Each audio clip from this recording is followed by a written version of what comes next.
तुम मुझसे दूर रहो। कौन पूछ रहा हूँ? मेरे साथ रहना उतना भी आसान नहीं है जितना तुम्हें लगता है।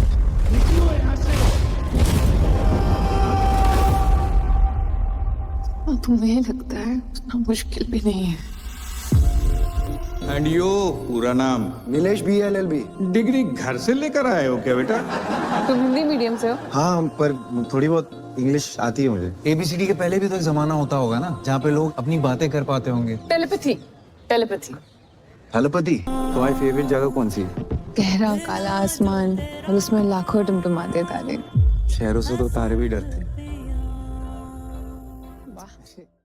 दोस्तों, कभी सोचा है कि जब प्यार जात पात की दीवार से टकराता है तो कौन टूटता है, इंसान या समाज की सोच? आज हम लेकर आए हैं धड़क 2 की पूरी कहानी, जो न सिर्फ एक प्रेम कहानी है बल्कि जातिवाद, सामाजिक भेदभाव और इंसानियत के संघर्ष की एक गूंजती हुई आवाज भी है।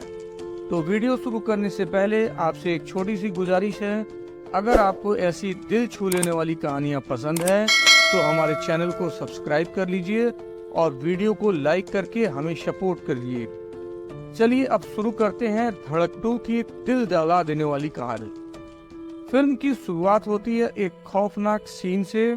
एक आदमी शंकर एक दलित लड़के को छत से नीचे फेंक देता है क्योंकि वह एक ऊंची जात की लड़की से प्यार करता था।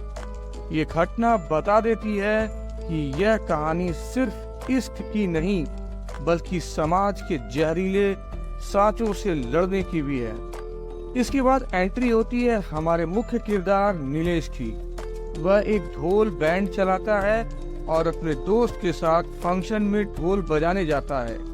वहीं उसकी मुलाकात होती है चुलबुली और स्मार्ट लड़की विधि से। विधि उससे कहती है कि उसकी बहन की शादी है, वह उसे फंक्शन में ढोल बजाने के लिए बुक करना चाहती है। नीलेश का सपना है कि वह वकील बने और एक हाई फाई कॉलेज में एडमिशन के लिए इंटरव्यू देने जाता है, लेकिन वहां उसे उसकी जात के चलते ताने सुनने पड़ते हैं। प्रिंसिपल कहता है कि कोटा से आए बच्चे बाद में पॉलिटिक्स में लग जाते हैं, तो नीलेश उसे साफ कहता है कि वह नेता नहीं बनना चाहता, वकील बनना चाहता है। उसकी साफ सोच और जवाब से प्रिंसिपल प्रभावित होता है और उसे कॉलेज में एडमिशन दे देता है। कॉलेज में उसकी फिर से मुलाकात होती है विधि से। वे दोनों एक ही क्लास में पढ़ते हैं। नीलेश का एक दोस्त बनता है वासुदेव, जबकि विधि का कजिन रौनक उसकी क्लास का एक रईस छात्र होता है। क्लास में जब सब स्टूडेंट अपना नाम बताते हैं तो नीलेश सिर्फ नाम और डिग्री बताता है, जाति नहीं। यही बात लोगों को चुभ जाती है और नीलेश को रैगिंग झेलनी पड़ती है। कॉलेज में शेखर नाम का एक लड़का दलित छात्रों के हक के लिए लड़ता है। वह नीलेश को भी साथ आने को कहता है, लेकिन नीलेश का एक ही जवाब होता है, मुझे बस पढ़ना है, लड़ना नहीं है। नीलेश को अंग्रेजी समझ नहीं आती तो वह टीचर से हिंदी में पढ़ाने को कहता है। धीरे धीरे विधि और नीलेश के बीच नजदीकियां बढ़ने लगती हैं। नीलेश उसे अपनी पसंदीदा जगह दिखाता है और एक दिन वह नाम लेता है बिरजू का। विधि पूछती है कि बिरजू कौन है, तो नीलेश कहता है कभी बाद में बताऊंगा। कहानी शिफ्ट होती है शंकर की ओर। अब वही शंकर जिसे समाज हत्यारा बना चुका है, एक और दलित लड़की को मारने की सुपारी लेता है, लेकिन लड़की अभी जिंदा होती है, फिर भी वह उसे मार देता है और सुसाइड की एक्टिंग की जाती है। यह दृश्य दिखाता है कि कैसे समाज अपनी इज्जत बचाने के लिए मासूमों की जान लेने से भी नहीं हिचकता। इधर कॉलेज में एक टीचर क्लास में नीलेश को बेइज्जत करता है। नीलेश गुस्से में आ जाता है और जब विधि उससे पूछती है कि बिरजू कौन था, तो वह बताता है कि बिरजू उसका कुत्ता था जिसे ऊंची जात के लड़कों ने ट्रेन ट्रैक पर बांधकर मार डाला। उस दर्दनाक घटना के बाद पुलिस ने उल्टा नीलेश और उसके दोस्तों को पकड़ लिया। उसकी मां ने उसे जेल से छुड़वाया और कहा, वकील बन, ताकत पैदा कर। धीरे धीरे नीलेश और विधि की दोस्ती प्यार में बदल जाती है। विधि अपनी बहन की शादी में नीलेश को बुलाती है, पर उसके पिता को नीलेश का पूरा नाम और उसकी जाति पसंद नहीं आती।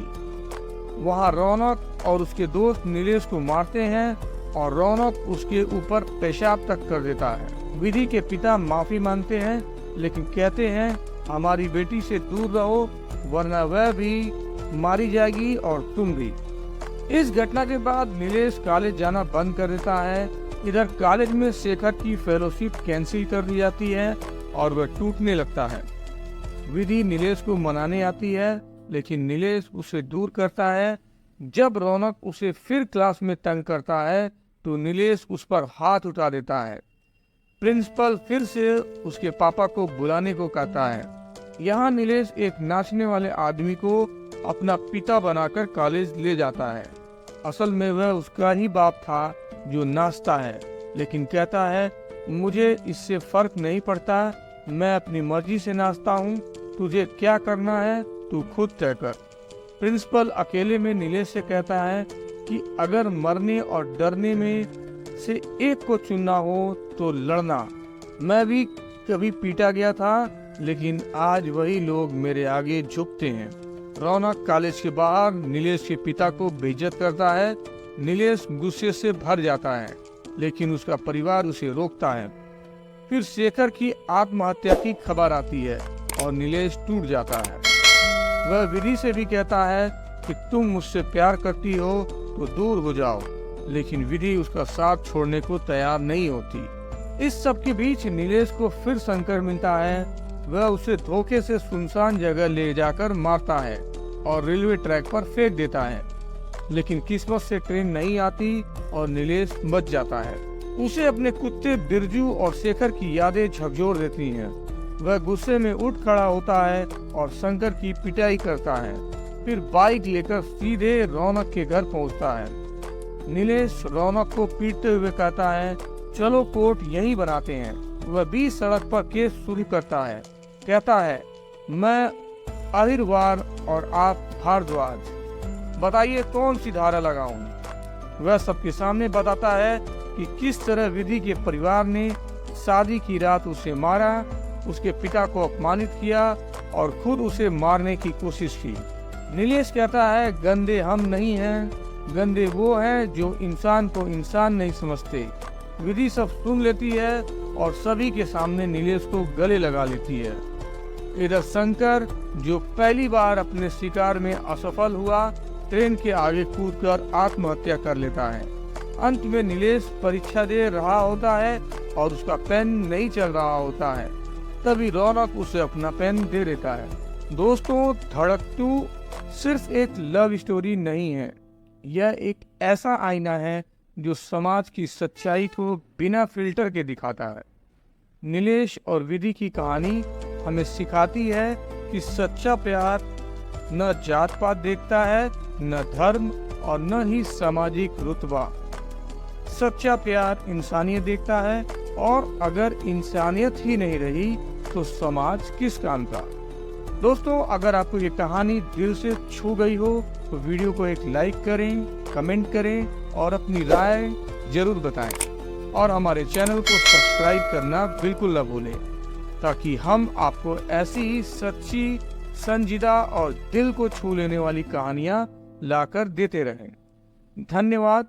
मिलते हैं किसी अगली कहानी में। तब तक के लिए दोस्तों, अलविदा। जय हिंद।